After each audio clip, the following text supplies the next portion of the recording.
Questo, amici, io questa sera vi propongo la candidatura di Clodovaldo Ruffatto, consiglio regionale,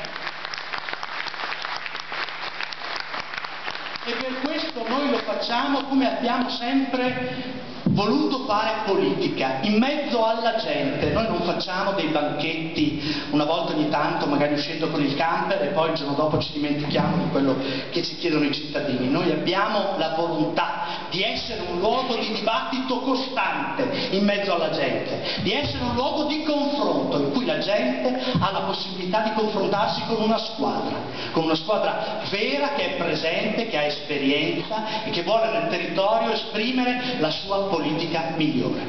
È per quello che io adesso invito qua Vittorio Casarin a presentare l'amico Clodovaldo, che è frutto di una scelta di una squadra.